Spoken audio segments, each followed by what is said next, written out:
Qubanın Məmməd Əmin Rəsulzadə küçəsində kanalizasiya xətlərinin daşması sakinləri çətin vəziyyətə salıb. Çirkab suları evlər və həyətlərə dolub. Son günlər yağan aramsız yağışlardan sonra ərazidə kanalizasiya sistemi iflic olub. Nəticədə çirkab suları küçələrə və yaşayış sahələrinə yayılıb. Bu hal ərazidə antisanitar vəziyyətin yaranmasına və üfunət qoxusunun yayılmasına səbəb olub. Sakinlərin sözlərinə görə 3 gündür ki, ərazidə yaşamaq olduqca çətinləşib. Çünki əsl antisanitar vəziyyət hökm sürür. Yağış yağanda bizim bu evlərimiz dolur. Çünki kanalizasiya xətti üzü yuxarıya tərəf gedir.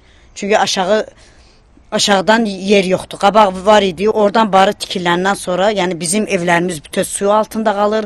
Xalça palazımız suyun altında qalır. Biz haraya müraciət edirik bilmirik. Məmməd Əmin Rəsulzadə küçəsi 171 ünvanında yaşayan Azadə Cəfərova deyir ki, məsələ ilə bağlı aidiyyatı qurumlara dəfələrlə müraciət etsə də uzun müddətdir ki, heç bir tədbir görülmür. 3 gündür evim bu vəziyyətdədir. Su basıb evimi, kanalizasiyaları küçədən tutulub, hamısı verib mənim evimə. Mən bütün aidiyyatı qurumlara zəng vurmuşam. 3 gündür mənə cavab verən yoxdur, gəlib baxan yoxdur. Stulumu qoyub qapıda oturmuşam, evimə daxil ola bilmirəm. Mən nə etməliyəm? Xahiş edirəm, mənə kömək edin, yol göstərin. Mən nə etməliyəm?